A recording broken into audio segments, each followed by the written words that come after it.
sahabat CNPS, jumpa lagi dengan saya Fuad Adi Rosyadi. Kali ini, kita sedang bertamu kepada Ibu Ana Agung Sagung Ani Asmoro, Bung.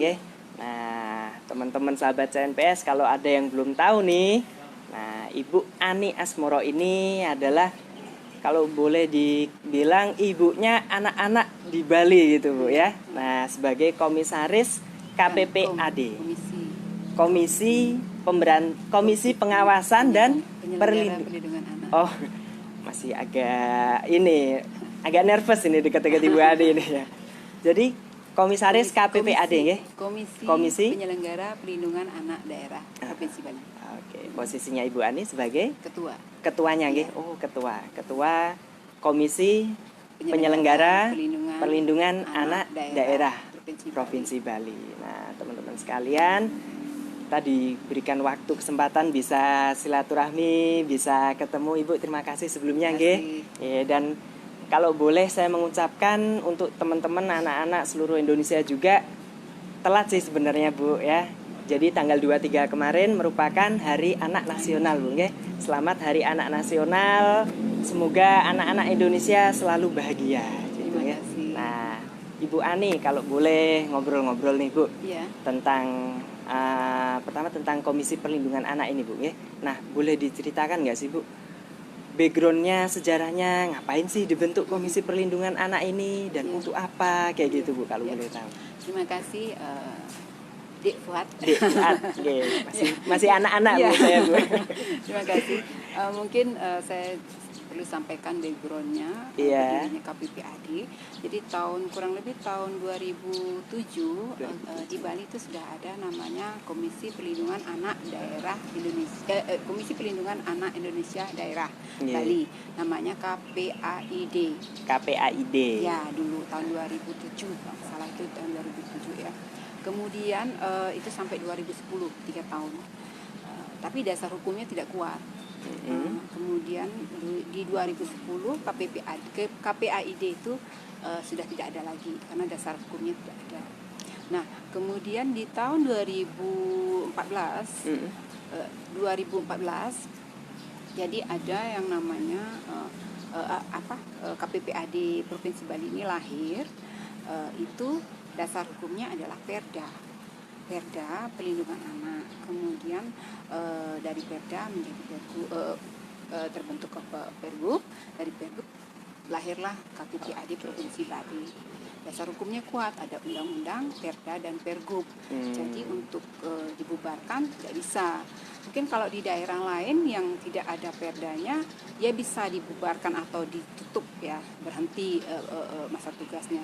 Tapi kalau di Bali sudah ada lengkap dengan dasar hukumnya, Perda dan Pergub juga kuat jadinya kita. Berarti meneruskan yang dulunya KPAID yang belum kuat dasar hukumnya, kemudian diperkuat setelah adanya Perda. Nah, menjadi KPPAD.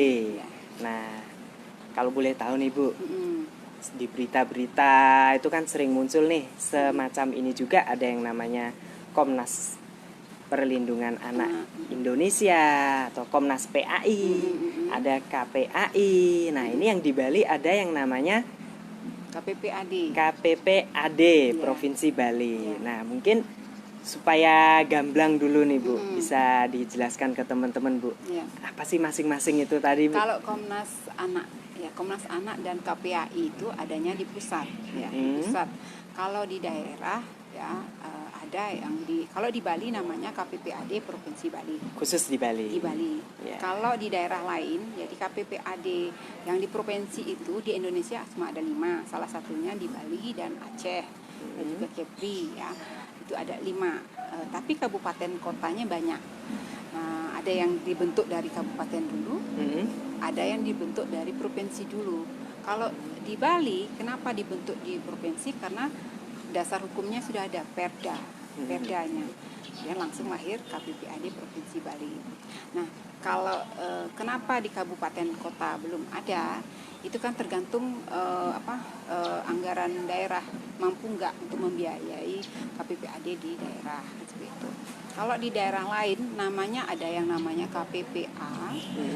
Kalau di Aceh ya KPPA Aceh ya kan. Aceh. Kemudian di Kepri namanya KPPAD, Komisi Pengawasan ya. Kalau kita di Bali Komisi Penyelenggara. Penyelenggara. Yang intinya dari kesemua itu adalah Komisi Perlindungan Anak gitu ya. Kami ini bertugas untuk melindungi anak-anak di daerah maupun di Indonesia. Oke. Benang merahnya yang tugasnya melindungi ya baik pengawasan kayak gitu ya, tentang perlindungan anak. Nah, terus bedanya sama yang KPAI tadi apa Ibu? Kalau KPAI kan di pusat, kita di daerah itu pakai D. Nah, artinya kalau ada kasus misalkan nih di satu daerah di Bali ada kasus, ini yang ngangkat hanya KPPAD atau bisa juga KPAI gitu Bu? Itu tergantung kasusnya ya. Kalau kita di sini bisa terselesaikan dengan baik, atau mungkin kalau seperti kasus Angelin kan KPPAD belum ada. 2015 kalau nggak salah Bu ya. KPPAD belum pernah ada kasus Angelin. Sebelumnya deh. Sebelumnya lagi ya. 2000 berapa itu? Terungkapnya sepertinya 2015 ya. Oh iya, kita Kasus kita Angelin. itu 2016 terbentuk, saya lupa. Itu kan sampai ke pusat yang turun. KPAI iya. Turun. Nah, kalau kasusnya cuman yang bisa terselesaikan di sini atau tidak bisalah diatasi di sini, handle tingkat daerah saja, ya. Kalau misalnya ada yang dari kasus yang sering terjadi adalah pengasuhan yang anaknya dibawa ke Jakarta, jadi kita selalu koordinasi sama pusat karena sudah di luar kita ya, di luar daerah tolong ya. dibantu untuk memediasi kasus ini. Itu yang sering adalah tentang pengasuhan. Nah, kita koordinasinya ke pusat seperti itu. Kadang-kadang dari pusat juga mengirimkan, Bu Ani tolong dibantu untuk kasus ini. Jadi kita yang telusuri sampai di mana perkembangan kasus ini gitu. Berarti itu koordinasinya Bu ya. Selama di daerah itu bisa menyelesaikan, akan diselesaikan dulu di daerah. Tapi kalau dirasa tidak mampu, misalkan dibawa ke daerah lain, ya mau nggak mau pusat yang ngurus ya. Seperti sebelumnya juga ada kasus anak kecil ya, namanya anak di bawah umur mendapatkan keperlakuan yang tidak baik di Bali. Anak itu dari Kepri mendapatkan perlakuan tidak baik di Bali, kemudian kita bisa dikerasin dikit Ibu? Bantu dengan prosesnya seperti apa, proses hukumnya seperti apa, kita laporkan juga ke pusat, kita koordinasi ke pusat bahwa ini perlu mendapatkan bantuan dari KPAI, baik di sosialnya, Kementerian Sosial maupun PPA seperti itu. Nah, kalau yang Komnas PAI tadi Bu, kan Komnas Anak ya, Komnas Anak itu kita tidak ada koordinasi ke sana. Oh gitu. Berarti yang KPPAD Provinsi Bali ini koordinasi dengan KPAI nggih. Oke. Nah, sekarang gini Bu. Contoh kasus Bu ya, misalkan ada kasus ini pada anak. Nah, gimana caranya kasus tersebut bisa sampai ke KPPAD Bu? Apakah masyarakat yang harus aktif untuk melaporkan, mengadukan, atau masyarakat harus menunggu nanti KPPAD yang akan terjun ke lapangan? Itu gimana itu Bu? Gini, kalau kita KPPAD itu masyarakat bisa melaporkan, dapat melaporkan ke KPPAD. Jadi ke dinas kemana saja masyarakat itu bisa melaporkan kalau melihat, mendengar atau mengalami suatu masalah tentang perlindungan anak ya, bisa melaporkan ke kami. Dari situ misalnya ada yang melaporkan ke kami, kami pun akan meneruskan. Kalau memang ini daerahnya di Jemberane, kita teruskan ke PPA sana, kabupaten sana dinas yang di Jemberane perlindungan anak. Kemudian juga atau kita koordinasi, misalnya sudah ada di kepolisian sana, kita koordinasi ke kepolisian. Tentunya tetap kita dengan dinas juga, karena bagaimanapun juga kan dinas yang paling dekat untuk melakukan pengawasan, intervensi ke sana Bu ya. Nah, cara melaporkannya gimana ini Bu? Bisa datang langsung maupun online ya. Di sana nanti kita lanjutkan ya. Kemudian bisa banyak sih juga yang lewat WA, tapi kalau saya sarankan sih datang saja langsung, karena kalau kadang lewat WA atau tidak langsung kan kita kadang harus mengulang-ulang lagi. Iya. Bagaimana kan kita harus tahu juga permasalahannya seperti apa.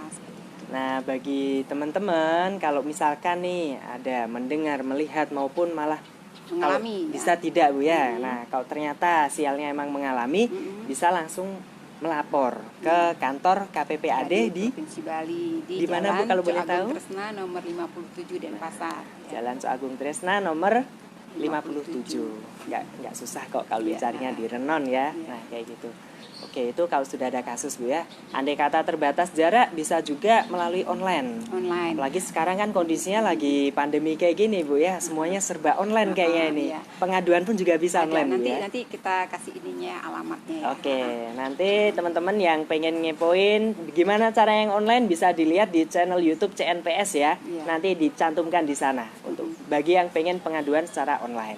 Nah, supaya ada pengawasan nanti dari KPPAD-nya gitu ya. Oke, nah sekarang Ibu kalau boleh lebih dalam lagi nih Bu mau ngepoin KPPAD. Sebenarnya kasus-kasus yang sering diangkat, yang sering dilakukan pengawasan KPPAD khususnya di Provinsi Bali ini apa sih Bu? Kalau boleh tahu Bu? Kalau permasalahan yang di Bali itu banyak ya. Ada pencabulan, ada pemecatan anak kan, anak sekolah, kemudian ada pembuangan bayi, banyak hal.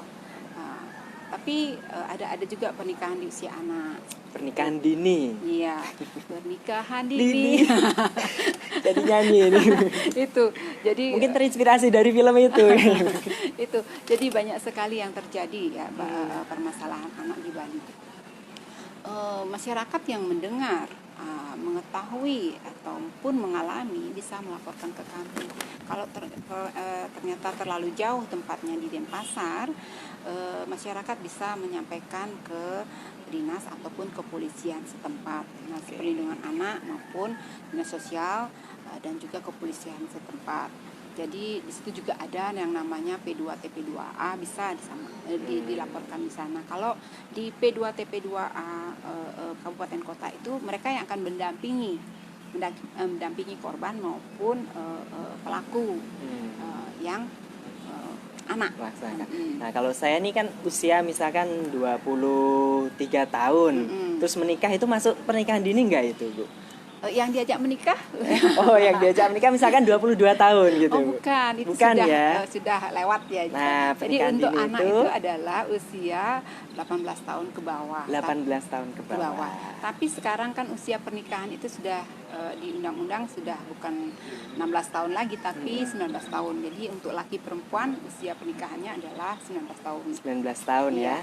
Kalau di bawah itu disebut pernikahan dini tadi, termasuk belum bisa disahkan belum boleh secara aturan ya. Nah, ini teman-teman harus tahu ini ya, supaya benar-benar siap Bu ya ketika menikah. Karena kalau nggak salah dengar sih banyak juga ya Bu kasus orang yang dia belum siap menikah, ternyata sudah kelewat duluan dan sampai hamil, punya anak, karena mereka nggak siap akhirnya anaknya dibuang, ditelantarkan kayak gitu. Pernah kayak gitu juga Ibu nangani kasusnya? Itu kan banyak sekali ya kasus yang terjadi di Bali khususnya. Itu ada pembuangan bayi. Kami sangat sayangkan sekali terjadinya pembuangan bayi. Jadi ini kan sering terjadi pada anak usia sekolah, usia anak lah ya. Saya harapkan sih anak-anak jangan melakukan hubungan badan dengan pacarnya sebelum usia yang tepat, yang matang. Itu kan kalau usia sekolah itu kan belum waktunya kita melakukan hal itu. Nanti kalau sudah menikah silahkan, ya kan. Kalau sudah menikah di usia 19 tahun ke atas silahkan. Nah, sekarang yang terjadi adalah banyak bayi yang dibuang itu karena ketidaksiapan si calon ibu. Ya. Pertama, orang tuanya juga masih anak-anak ternyata. Kita tuh kan harus melindungi dua anak. Dua anak. Pertama si calon ibu yang kebetulan usia anak. Kemudian satu lagi calon anak yang ada dalam kandungan. Kemudian lahir ya dibuang. Nah, sekarang gimana caranya? Kalau ya ini kan kita tidak mengharapkan adanya kehamilan di usia anak. Tapi kalau terjadi, tolong mungkin masyarakat atau orang tua si anak bisa konsultasikan kepada psikolog. Jadi P2 TP2 kabupaten kota itu ada P2 TP2 itu ada psikolognya semua. Biar ada pendampingan kepada si anak. Kalau ya, mudah-mudahan saja tidak terjadi. Itu supaya si ibu ini calon ibu, anak yang calon ibu ini siap. Gitu. Kemudian orang tuanya juga harus siap. Tidak ada sampai pembuangan bayi. Ini kan hak itu kan bagian dari hak anak. Anak itu hak untuk hidup kan. Kenapa mereka dibuang-buang? Mereka punya hak hidup. Kalau mereka besar, saya kok dibuang? Nah, seperti itu. Sering saya melihat di suatu yayasan yang khusus ya, ada 2 yayasan yang menerima anak-anak ya. Mungkin karena konsultasi kan dia lebih enak jadinya begitu lahir diasuh sama panti asuhan itu. Nah, kalau sudah siap si ibunya, anak itu bisa diambil. Diasuh oleh ibunya. Itu kan lebih baik ya daripada anaknya dibuang-buang. Kasihan. Banyak orang tua yang membutuhkan anak. Pengen punya anak satu yang dibuang-buang karena nggak siap. Iya, karena nggak siap. Nah, sekarang bagaimana kita selaku orang tua maupun selaku anak, bagaimana menjalani kehidupan ini ya sesuai lah. Kalau sudah besar cukup umur menikah, silahkan melakukan hubungan itu, tapi kalau belum menikah jangan melakukan. Dicatat teman-teman ya. Kalau belum siap, kalau secara aturan di atas 19 tahun Bung ya. Nah, sebelum itu hindari hubungan ya, kegiatan-kegiatan berbau seksual gitu Bu ya. Nah, saya buat anak-anak, kalau ternyata sudah terlewat, jangan sampai anaknya terbuang. Segera lapor supaya dapat pendampingan dan pelatihan untuk kesiapan dari segi psikisnya itu Bu. Nah, kayak itu karena di luar sana banyak orang-orang yang sebenarnya pengen punya anak, di satu sisi kok malah ini dibuang-buang. Nah, kayak gitu. Nah, Bu, kalau boleh ini Bu ya, sebenarnya kan kayak gini pasti ada sebab akibat gitu Bu ya. Kalau dulu kan kayaknya masih jarang banget kasus-kasus kayak gini Bu. Nah, makin kesini kan makin banyak ini.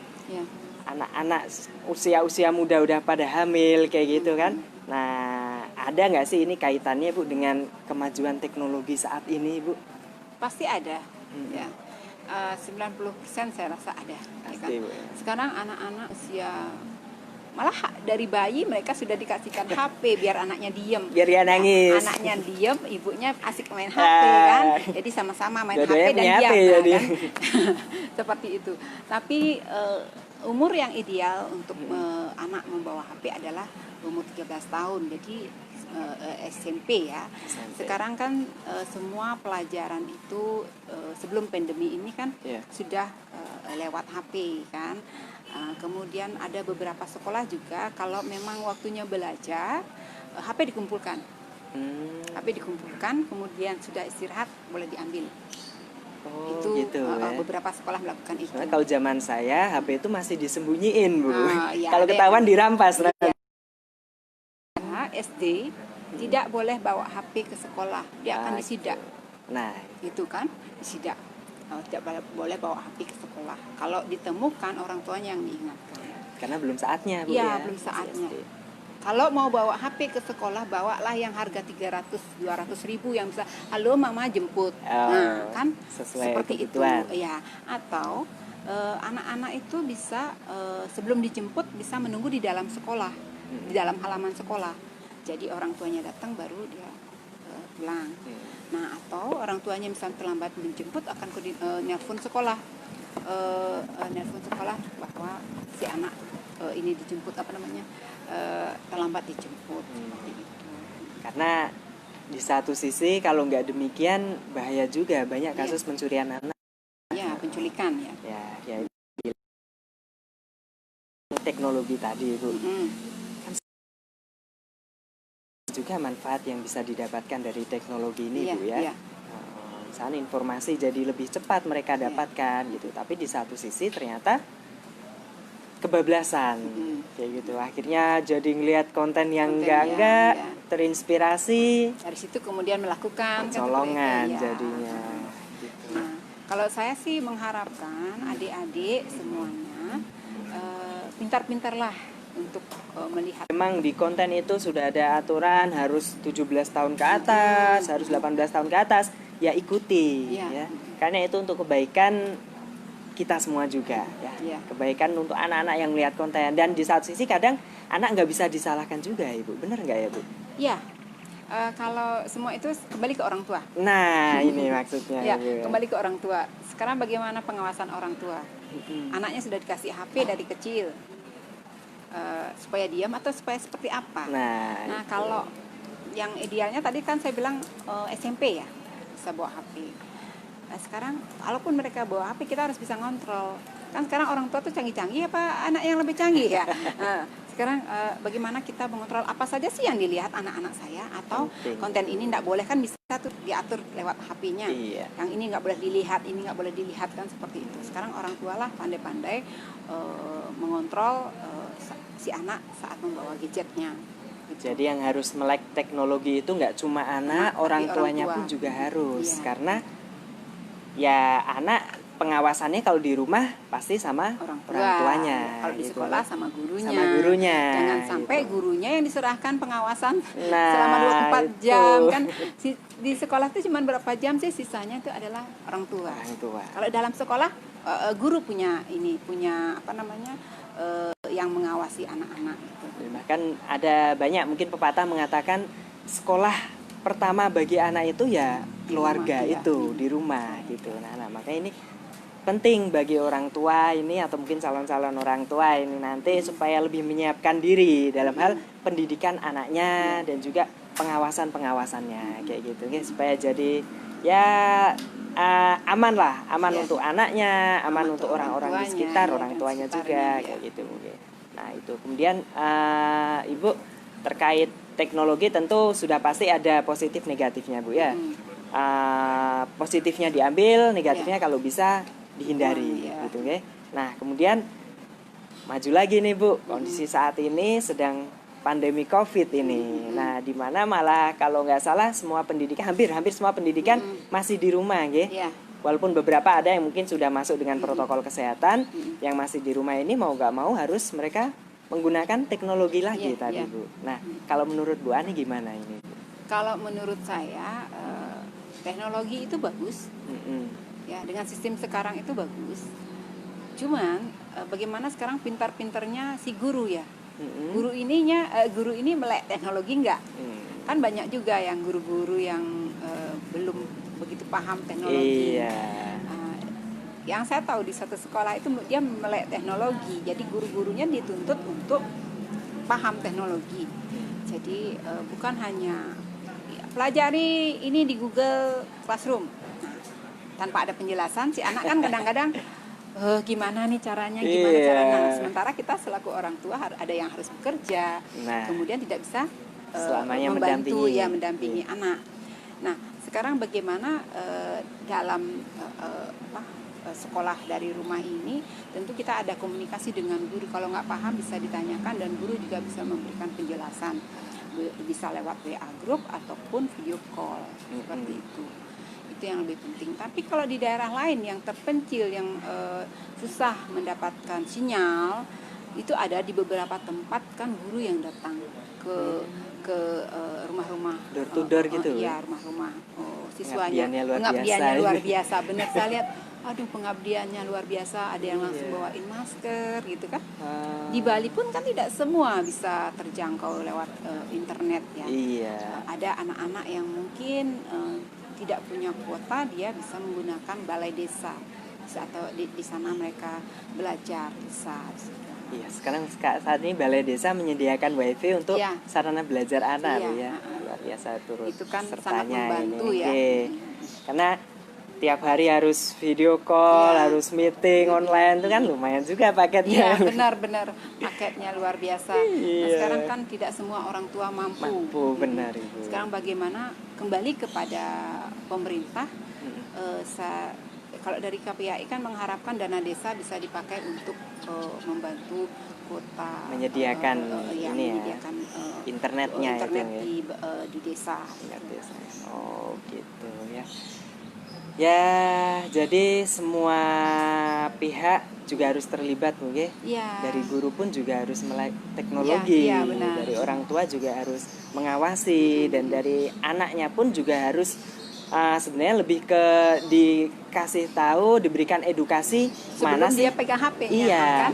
mana sih yang boleh kamu buka, Iya. mana sih yang nggak boleh, Iya, betul. apa-apa saja yang bisa kamu gali dari internet, apa-apa saja yang masih harus dibatasi. Nah, ini semua edukasinya pun juga harus komprehensif semuanya, baik dari orang tua, dari guru, lingkungan sekitar, dan diawasi juga oleh KPPAD. Luar biasa sekali nih Bu Ani atas waktunya. Jadi teman-teman, itu tadi mungkin obrolan terkait dengan ya Komisi Penyelenggara Pengawasan Anak. Komisi Penyelenggara Perlindungan Anak Daerah. Oh ya, Komisi Penyelenggara Perlindungan Anak Daerah Provinsi Bali yang di bawah koordinasi dari KPAI. Ya, kita koordinasi ke KPAI, tapi kita ini adalah membantu pemerintah Provinsi Bali untuk melakukan pengawasan di daerah. Ya. Oke, nah jadi tetap harus bisa menyaring-nyaring informasi karena saat ini banyak sekali informasi-informasi yang setiap saat bisa kita terima. Apalagi buat anak-anak, nah ini harus ada edukasinya sejak dini, harus ada pengawasannya, baik dari orang tua maupun dari guru di sekolah, kayak gitu. Nah semoga nanti kalau ternyata ada kasus-kasus yang menyeleweng tentang hak-hak yang harusnya didapatkan oleh anak, berupa baik kekerasan, pelecehan, maupun penyewengan lainnya, mungkin teman-teman bisa melaporkan kepada KPPAD Provinsi Bali ataupun ke P2TP2 di kabupaten kota. Di kabupaten masing-masing. Ada, terus kemudian ke Dinas Perlindungan Sosial dan Perlindungan Anak di kabupaten kota juga bisa. Atau kalau nggak pengen ribet bisa via online melalui nanti websitenya dicantumkan di channel YouTube kita. Nah, mungkin dari Ibu Ani ingin ada yang disampaikan pada sahabat CNPS? Terima kasih kepada sahabat CNPS. Kami ucapkan terima kasih ya, kami sudah diajak ngobrol asik nih hari ini, pagi ini. Nah, kami harapkan kepada seluruh masyarakat, seluruh adik-adik yang menonton acara ini, kami harapkan kalau dari adik-adik maupun masyarakat yang melihat, mendengar ataupun mengalami kekerasan terhadap anak, silahkan melaporkan kepada KPPAD Provinsi Bali, Komisi Penyelenggara Perlindungan Anak Daerah Provinsi Bali, yang kantornya saat ini ada di Jalan Cok Ageng Tresna nomor 57 Denpasar, Bali. Jadi tepatnya di utara kantor DPRD Provinsi Bali. Kemudian kalau dirasa jauh bisa melaporkan ke P2TP2A Kabupaten Kota yang ada di daerah ataupun ke Dinas Sosial dan Perlindungan Anak. Ya, terima kasih banyak Ibu Ani. Semoga bisa memberikan manfaat kepada seluruh sahabat CNPS dan khususnya kepada anak-anak Provinsi Bali. Terima kasih. Dari saya Dek Fuad cukup sekian teman-teman. Sampai jumpa di acara Ngobras CNPS berikutnya. Terima kasih.